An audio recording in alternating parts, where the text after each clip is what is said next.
Assalamualaikum warahmatullahi wabarakatuh. Salam guru penggerak. Perkenalkan, nama saya Nur Sufra Kamalina, CGP Angkatan 11 dari SD Nahdlatul Ulama, Kota Pasuruan.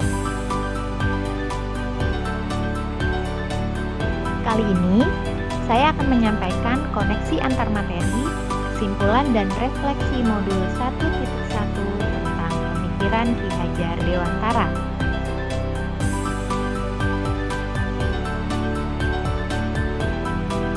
Berikut kerangka pembelajaran, dimulai dari mulai diri, yaitu CGP membuat refleksi diri tentang pemikiran Ki Hajar Dewantara. Selanjutnya, eksplorasi konsep untuk memperdalam pemahaman kita mengenai konsep pendidikan Ki Hajar Dewantara.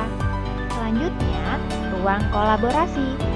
Ruang untuk berkolaborasi sesama CGP untuk mengeksplorasi nilai sosial budaya di daerah khususnya Kota Pasuruan untuk menebalkan laku dan kodrat murid sebagai manusia dan sebagai masyarakat. Kerangka pembelajaran selanjutnya yaitu demonstrasi kontekstual, di mana peserta CGP mendesain strategi dalam mewujudkan penilaian Ki Hajar Dewantara, yaitu pendidikan yang berpihak pada murid sesuai konteks diri murid berdasarkan sosial budaya di daerah asal. Selanjutnya, elaborasi pemahaman, di mana dilakukan dengan menuangkan beberapa pertanyaan mengenai materi refleksi filosofi pendidikan nasional Ki Hajar Dewantara yang akan dibahas bersama instruktur di ruang virtual. Selanjutnya yaitu koneksi antar materi. Peserta CGP membuat kesimpulan dan refleksi pengetahuan dan pemahaman baru yang dipelajari dari pemikiran Ki Hajar Dewantara. Kesimpulan dan penjelasan pemikiran Ki Hajar Dewantara. Asas pendidikan menurut Ki Hajar Dewantara membedakan kata pendidikan dan pengajaran dalam memahami arti dan tujuan pendidikan. Pendidikan merupakan tuntunan terhadap segala kekuatan kodrat yang dimiliki anak agar ia mampu mencapai keselamatan dan kebahagiaan yang setinggi-tingginya, baik menjadi seorang manusia maupun masyarakat.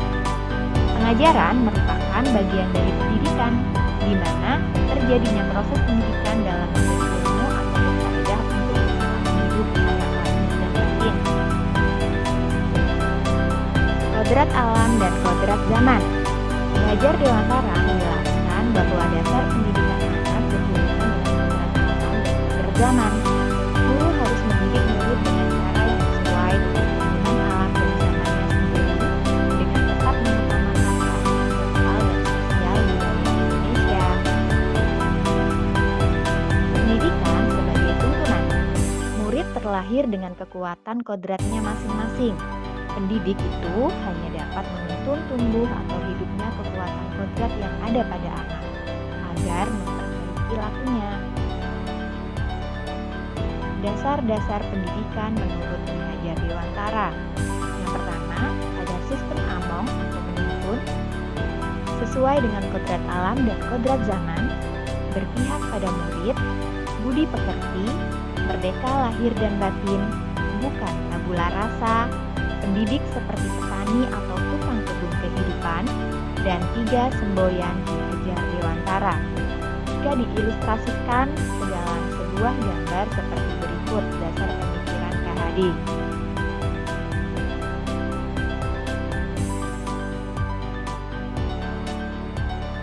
Apa hal yang saya percaya tentang murid dan pembelajaran di kelas sebelum saya mempelajari modul 1.1?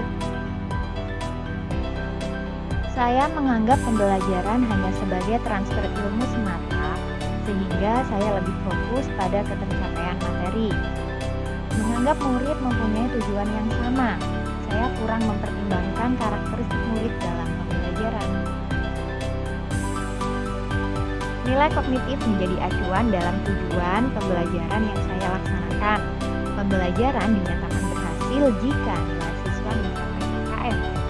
Pengajaran berpusat pada guru. Guru lebih mendominasi pembelajaran di kelas, sehingga murid tidak memiliki kesempatan yang luas untuk berperan aktif. Lalu, Apa yang berubah dari pemikiran atau perilaku saya setelah mempelajari modul ini? Pembelajaran tidak hanya sekedar mentransfer ilmu, melainkan menuntun dan memerdekakan murid untuk dapat menumbuh kembangkan potensi yang dimiliki sesuai minat bakatnya. Memperhatikan semua aspek pembelajaran, yaitu budi pekerti. Budi meliputi cipta, rasa, dan karsa, dan pekerti kebebasan hidup. Menciptakan pembelajaran yang berpihak pada murid, memberi ruang pada murid sebagai subjek pembelajaran, memberi kebebasan dan berekspresi, mengemukakan pendapat, mengeksplor potensi mereka, dan memberi kesempatan murid untuk tumbuh sesuai kodratnya. Apa yang dapat segera saya terapkan lebih baik agar kelas saya mencerminkan pemikiran Ki Hajar Dewantara?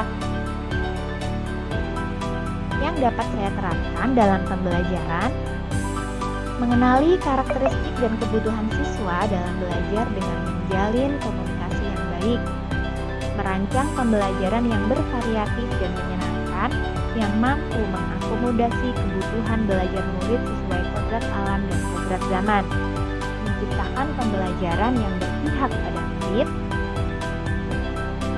Pembelajaran dilakukan dengan cara menuntun, tidak menuntut. Merancang pembelajaran yang bervariatif dan menyenangkan, yang mampu mengakomodasi kebutuhan belajar murid sesuai kodrat alam dan kodrat zaman. Pembelajaran dilakukan secara menyeluruh yang meliputi cipta, rasa, dan karsa atau kognitif, afektif, dan psikomotorik, tidak hanya kognitif saja. Harapan kedepannya adalah guru dan murid dapat berkolaborasi untuk menciptakan kedalaman, rasa takjub dan kasmaran spiritual, intelektual, dan sosial untuk mencapai keselamatan dan kebahagiaan sebagai manusia, seperti dikutip dari pengembang modul 1.1. Sekian, semoga bermanfaat. Terima kasih. Salam dan bahagia.